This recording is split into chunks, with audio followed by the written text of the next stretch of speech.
என்கிட்ட இருக்கிற பணத்தை முழுவதுமா இழந்தாலும் இங்கிலீஷ் பேசக்கூடிய ஒரு நாட்டுல ஒரு தெருவில் என்ன கொண்டு போய் விட்டீங்க அப்படின்னா 5 to 10 வருஷத்துக்குள்ள இழந்த என்னுடைய செல்வத்தையும் பணத்தையும் திரும்பவும் என்னால உருவாக்கிட முடியும். அது எப்படின்னு கேட்டீங்கன்னா, இந்த செல்வத்தை சேர்க்கிறதும் பணம் சம்பாதிக்கிறதும் it's just a skill set. எல்லா திறமைகள் போலவும் இதுவும் ஒரு வகையான திறமை தான். இதை யார் வேணும்னாலும் டெவலப் பண்ணிக்க முடியும். இதை சொன்னது ஏஞ்சல் இன்வெஸ்டரான நவேல் ரவிகாந்த். நிறைய பணம் சேர்க்கணும், செல்வந்தன் ஆகணும் அப்படின்னா கடினமா உழைக்கணும்னு நிறைய பேர் நினைச்சுக்கிட்டு இருக்காங்க. அப்படியா? அதுதான் உண்மையா அப்படின்னு கேட்டீங்கன்னா இல்லவே இல்லை. It's not really about hard work. அப்படி பார்த்தா 8 மணி நேரம், 10 மணி நேரம், 12 மணி நேரம் அப்படின்னு இதை விட அதிகமாக கூட வேலை செஞ்சுக்கிட்டு இருக்கிற கடினமா உழைக்கக்கூடிய நபர்கள் எல்லாருமே பணக்காரங்க ஆயிருப்பாங்களே. செல்வந்தன் ஆகணும் அப்படின்னா என்ன பண்ணணும் அப்படிங்கறது நமக்கு தெரியணும். அதை யார் கூட சேர்ந்து பண்ணணும் அப்படிங்கறது நமக்கு தெரியணும். அண்ட் ரொம்ப முக்கியமா அதை எப்ப பண்ணணும் அப்படிங்கறதும் நமக்கு தெரியணும். இன்னொரு விதத்துல சொல்லணும் அப்படின்னா, வெறுமனே ஹார்ட் ஒர்க் பண்றதை விட இதை பத்தி நாம புரிஞ்சுக்கிட்டு புரிதலின் அடிப்படையில செயல்பட்டாதான் செல்வந்தன்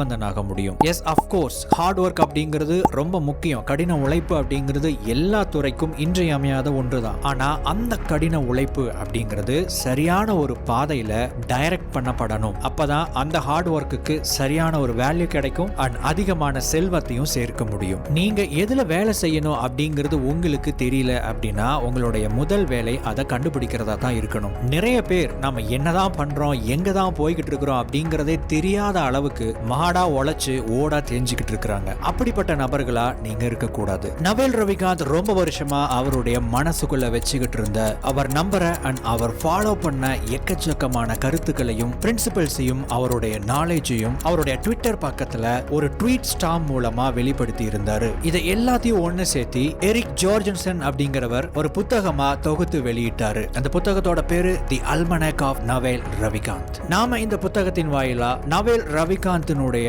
ஐடியாஸ், நாலேஜ், பிரின்சிபிள்ஸ் ஒரு சீரீஸ் மூலமா நம்ம பார்க்க இருக்கிறோம். ஷார்ட் வெர்ஷனா at the same time short ஃபார்ம்ல கொடுக்கிறேன் அப்படிங்கிறதுக்காக அதனுடைய முழுமையான எசன்ஸை இழக்காம ரொம்ப எஃபெக்டிவான வழியிலையும் நாம இந்த சீரீஸை கண்டினியூ பண்ண போறோம்.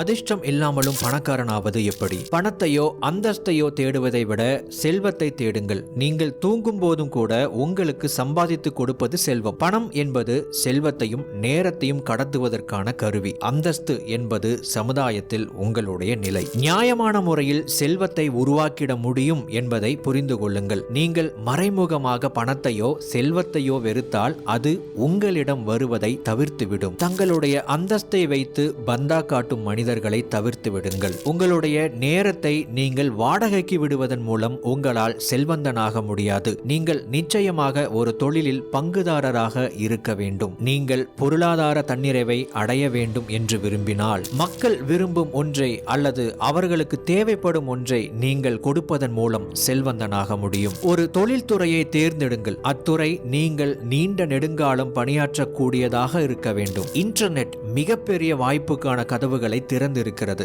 ஆனால் இன்னும் நிறைய பேர் இதை அறிந்து கொள்ளவில்லை.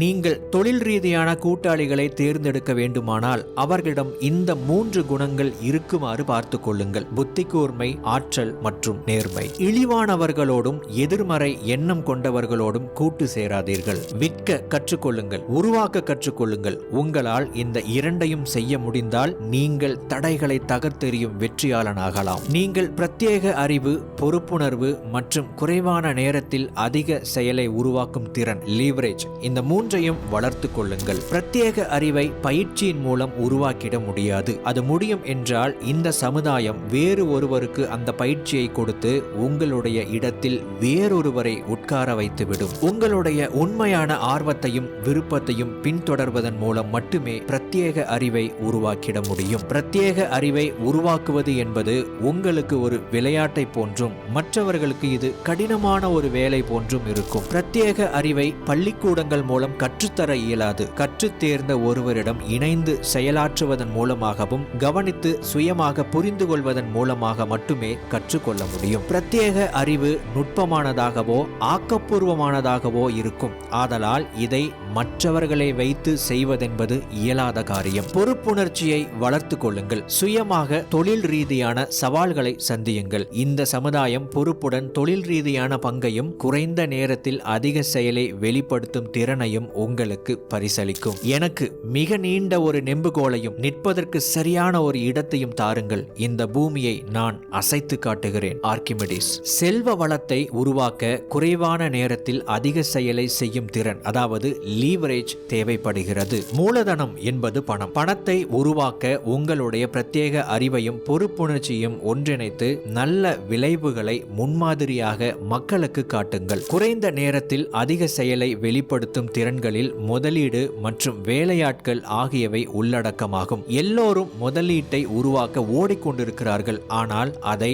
உங்களுக்கு வேறொருவர் கொடுக்க வேண்டும். எல்லோரும் தலைவனாக முயற்சிக்கிறார்கள், ஆனால் முதலில் உங்களை பின்பற்றக்கூடிய நபர்களை உருவாக்க வேண்டும். கோடிங் மற்றும் ஊடகம், இந்த இரண்டுமே ஆகச்சிறந்த கருவிகளாகும். புது பணக்காரர்களின் பின்னால் இருக்கும் மிகப்பெரிய கருவிகளும் இவைகளே. உங்களுக்காக வேலை செய்யும் மென்பொருளையும் ஊடகத்தையும் நீங்கள் உருவாக்கலாம். அது நீங்கள் தூங்கும் போதும் உங்களுக்கு சம்பாதித்து கொடுக்கும். இலவசமாக எக்கச்சக்கமாக உங்களுக்காக வேலை செய்யும் ரோபோக்கள் இருக்கின்றன. அவற்றை பயன்படுத்திக் கொள்ளுங்கள். உங்களால் கோடிங் செய்ய இயலவில்லை என்றால் புத்தகங்களையோ வலைப்பூக்களையோ எழுதுங்கள். வீடியோக்களை ரெக்கார்ட் செய்யுங்கள். பாட்காஸ்டுகளை உருவாக்குங்கள். உங்களுடைய முடிவுகளை பல மடங்காக அதிகரிக்க செய்யும் கருவிக்கு பெயர்தான் லீவரேஜ். சரியாக முடிவெடுக்க அனுபவம் தேவை, ஆனால் அடிப்படை திறமைகளை வளர்த்து கொள்வதன் மூலம் சரியான முடிவுகளை வேகமாக எடுக்கலாம். நுண்பொருளையும் ஆட்ட கோட்பாடுகளையும் உளவியல் உங்களுக்கு கருத்தை மற்றவர்கள் ஏற்க செய்யும் தந்திரங்களையும் நீதி நெறிகளையும் கணிதம் மற்றும் கணினி சம்பந்தப்பட்ட விஷயங்களை கற்று தேர்ச்சி அடையுங்கள். கேட்பதை விட படிப்பது வேகமானது, பார்ப்பதை விட செய்வது அதிவேகமானது. ஒரு மணி நேரத்திற்கு இவ்வளவு என்று உங்களுக்கு நீங்களே உங்கள் செயல்திறனுக்கான தொகையை முடிவு செய்து கொள்ளுங்கள். நீங்கள் ஒரு பிரச்சனைக்கான தீர்வை செயல்படுத்தும் போது உங்களுடைய ஒரு மணி நேரத்திற்கான தொகையை விட குறைவான தொகையே கிடைக்கும் என்றால் அதை தவிர்த்து விடுங்கள். ஒரு செயலை மற்றவர்களை வைத்து செய்வதன் மூலம் அதற்கான தொகையை உங்களுடைய ஒரு மணி நேரத்திற்கான தொகையை விட குறைவாக இருக்கும் பட்சத்தில் அந்த வேலையை மற்றவர்களை வைத்து செய்து விடுங்கள். நீங்கள் யாரோடு சேர்ந்து வேலை செய்கிறீர்கள், எதில் வேலை செய்கிறீர்கள் என்பது முக்கியமாக இருந்தாலும் உங்களால் எவ்வளவு முடியுமோ அவ்வளவு கடினமாக உழையுங்கள். நீங்கள் எதை செய்கிறீர்களோ அதில் நீங்கள் தான் மிகச்சிறந்தவர் எனும் நிலை வரும் வரை நீங்கள் எதை செய்கிறீர்களோ அதை தொடர்ச்சியாக பட்டை தீட்டுங்கள். மிக வேகமாக பணக்காரன் ஆவதற்கான வழி என்று ஒன்று இல்லவே இல்லை. அப்படி ஒன்று இருக்கிறது என்றால் அது உங்களை வைத்து வேறொருவர் வேகமாக பணக்காரன் ஆவதற்கான வழியாகத்தான் இருக்க முடியும். குறைவான நேரத்தில் அதிகமான செயலை உருவாக்கும் திறனோடு உங்களுடைய பிரத்யேக அறிவை புகுத்தி செயல்படுங்கள். நீங்கள் எதற்கு தகுதியானவர்களாக இருக்கிறீர்களோ அதை நீங்கள் அடைவீர்கள். இப்போ வரைக்கும் நாம பார்த்தது நவேல் ரவிகாந்த் அவருடைய ட்விட்டர் பக்கத்துல வெளியிட்டிருந்த ட்வீட் ஸ்டாமோட தமிழாக்கம். இப்ப பார்த்த அவருடைய ட்வீட்ஸை ஒரு சம்மரைஸ் பண்ணிடலாம். இது வரைக்கும் நம்ம பார்த்ததே ஒரு சம்மரி மாதிரி தான் இருந்துச்சு அப்படின்னு நீங்க ஃபீல் பண்ணியிருந்தீங்க அப்படின்னா, இதுல சொல்லப்பட்டிருக்கிற ஒவ்வொரு ட்வீட்டை எடுத்து நாம பேசினா கூட கிட்டத்தட்ட 5-10 நிமிஷம் வரைக்கும் ஒவ்வொரு ட்வீட்டையும் நம்ம எக்ஸ்பிளைன் பண்ண முடியும். அவ்வளவு ஆழமான கருத்துக்கள் கொண்டதுதான் நவேல் ரவிகாந்தோட ட்வீட் ஸ்டாம்ஸ். இது வரைக்கும் பார்த்த எல்லா ட்வீட்டையும் நாம 2 வார்த்தையில சம்மரைஸ் பண்ண முடியும். ப்ராடக்டைஸ் யோர் செல்ஃப் அப்படின்னா என்ன அப்படிங்கறத பார்க்கறதுக்கு முன்னாடி இன்றைய வீடியோவினுடைய ஸ்பான்சர் குக்கு எஃப்எம் பத்தின சில வார்த்தைகள். உங்களுடைய நேரத்தை விரயமாக்காம அதை பணமா மாற்றுவது எப்படி எனும் கருத்தை கற்றுக்கொள்ள how to convert your time into money எனும் புத்தகத்தை நான் ரெக்கமெண்ட் செய்கிறேன். இந்த புத்தகத்தோட full book audio summary Kuku எஃப்எம்ல சூப்பர்பான ஆடியோ குவாலிட்டியில இருக்கு. அண்ட் அதோடு ஒரு ஸ்பெஷல் ஆஃபரும் இருக்கு. முதல் மாச சப்ஸ்கிரிப்ஷன்ல மேசிவான 50% டிஸ்கவுண்ட் இருக்கு. அதாவது வெறும் 49 ரூபாயில குக்கு எஃப்எம் சப்ஸ்கிரிப்ஷனை நீங்க ஸ்டார்ட் பண்ண முடியும். 1000க்கும் அதிகமான ஆடியோ புக்ஸ் நம்ம தமிழ் லாங்குவேஜ்ல இருக்கு. இது எல்லாமே சூப்பர்பான ஆடியோ குவாலிட்டியிலும் இருக்கு. இது எல்லாத்தையும் உள்ளடக்கின சூப்பர்பான ஒரு ஆப் தான் குக்கு எஃப்எம். இதை டவுன்லோட் பண்றதுக்கான லிங்க் கீழே டிஸ்கிரிப்ஷன்ல கொடுத்திருக்கேன். ELT50 அப்படிங்கிற கூப்பன் கோடை பயன்படுத்தும் போது உங்களுடைய முதல் மாச சப்ஸ்கிரிப்ஷன்ல 50% டிஸ்கவுண்ட்டும் கிடைக்கும். உடனே கிளிக் பண்ணி டவுன்லோட் பண்ணி ட்ரை பண்ணி பாருங்க. ப்ராடக்டைஸ் யோர் செல்ஃப். இந்த 2 வார்த்தைக்கு பின்னாடி எக்கச்சக்கமான அர்த்தங்களை ஆட் பண்ணிக்கிட்டே போகலாம். உங்களுடைய ஸ்பெசிபிக் நாலேஜை பயன்படுத்தி, லீவரேஜை பயன்படுத்தி ஒரு மார்க்கெட் பிளேஸ்ல விற்கக்கூடிய பொருளாக உங்களை நீங்களே மாத்துங்க அப்படிங்கிறது இது ஒரு அர்த்தம். செல்வத்தை உருவாக்குற மனிதனாக உங்களை உருமாற்றுங்க அப்படிங்கிறது இதனுடைய இன்னொரு அர்த்தம். செல்வத்தை உருவாக்குறது உங்களுடைய ஒரு லாங் டேர்ம் கோலா இருக்கு அப்படின்னா இந்த கேள்விகளை உங்ககிட்ட நீங்களே கேட்டுக்கணும். முதலாவது கேள்வி, நீங்க என்ன பண்றீங்களோ அந்த விஷயம், அந்த செயல் உங்களுக்கு ஆத்தென்டிக்கானதாக, உண்மையானதாக இருக்கிறதா? இரண்டாவது கேள்வி, நீங்க என்ன செய்யறீங்களோ அந்த செயல் மூலமா உங்களை நீங்க ப்ரொஜெக்ட் பண்றீங்களா, உங்களை நீங்க வெளிப்படுத்துறீங்களா, வெளிக்கொணர்கிறீர்களா, அதை நீங்க ப்ராடக்டைஸ் பண்றீங்களா, அதாவது பணமாக மாற்றக்கூடிய ஒரு பண்டமாக நீங்க அதை கன்வெர்ட் பண்றீங்களா? அடுத்த கேள்வி, அதை நீங்க அடுத்த நிலைக்கு டெவலப் பண்றதுக்கான முயற்சிகள்ல ஈடுபட்டிருக்கீங்களா? இதை அடுத்த கட்டத்துக்கு எடுத்துட்டு போறதுக்கு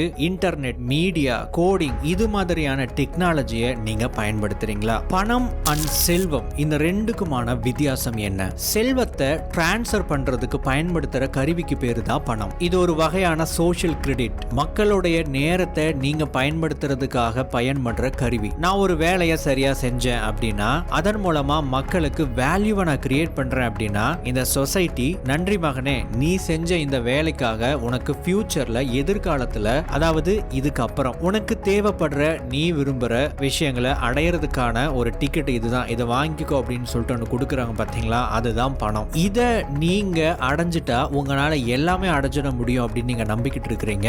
ஆனா உங்களுடைய நம்பிக்கையும் உங்களுடைய பார்வை கோணத்தையும் நீங்க மாத்தணும். செல்வம், வெல்த், அதைத்தான் நீங்க தேடணும், அதுதான் உங்களுக்கு வேணும். நீங்க தூங்கிக்கிட்டு இருக்கும்போது கூட உங்களுக்கு சம்பாதிச்சு கொடுக்கக்கூடிய ஒரு கருவிக்கு பேரு தான் செல்வம். அது ஒரு ஃபேக்டரியா இருக்கலாம், ஒரு கம்பெனியா இருக்கலாம், ஒரு ரோபோட்டா இருக்கலாம், ஒரு ஆப்பா இருக்கலாம், ஒரு வெப்சைட்டா இருக்கலாம், ஒரு வீடியோவா இருக்கலாம். இன்னொரு விதத்துல சொல்லணும் அப்படின்னா சொத்துக்கள் கூட ஒரு வகையான செல்வம் தான். உதாரணத்துக்கு உங்ககிட்ட ஒரு வீடு இருக்கு அப்படின்னா அந்த வீட்டை நீங்க ரெண்டுக்கு விடுறதன் மூலமா, அதன் மூலமா நீங்க வருமானத்தை ஈட்ட முடியும். சோ நவேல் ரவிகாந்தை பொறுத்த வரைக்கும் செல்வம் அப்படின்னா இதுதான். நீங்க தூங்கும்போது கூட உங்களுக்கு பணம் சம்பாதிச்சு கொடுக்கிற ஒரு விதமான பிசினஸ் ஆகவோ ஒரு சொத்தாகவோ இருக்கு அப்படின்னா அதுதான் செல்வம். அதை நீங்க தேடணும். சரித்திரத்தை எடுத்து பார்த்தீங்க அப்படின்னா ஒவ்வொரு காலகட்டத்திலேயும் அதிகமான செல்வத்தை உருவாக்குற வாய்ப்புகள் உருவானப்பெல்லாம், அதாவது ஒரு கட்டத்துல வளங்கள் இருந்துச்சு அப்படின்னா அந்த வளங்களை யாரெல்லாம் தனக்கு சொந்தமாக்கிக்கிட்டாங்களோ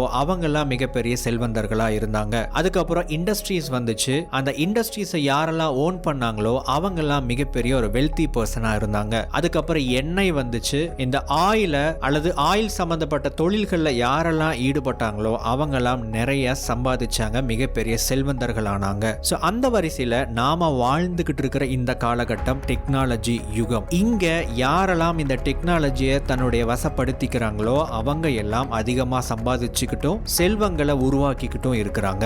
இந்த செல்வம் உங்களுக்கு தேவைப்படுது அப்படின்னா ஸ்பெசிபிக் நாலேஜ், அதாவது பிரத்யேகமான அறிவை நீங்க உருவாக்க கத்துக்கணும். அதை எப்படி செய்யறது? அதை நாம அடுத்த பதிவில் பார்க்க இருக்கிறோம். நண்பர்களே, ஸ்கிரீன்ல தெரியுற இந்த வீடியோவை கிளிக் பண்ணி பாருங்க அப்படின்னு நான் ரெக்கமெண்ட் பண்றேன். உண்மையாகவே உங்களை மோட்டிவேட் பண்ற சூப்பரான ஒரு வீடியோவா அந்த வீடியோ இருக்கும். அடுத்த வீடியோ பதிவில் உங்களை சந்திக்கிறேன். தேங்க்ஸ் ஃபார் வாட்சிங்.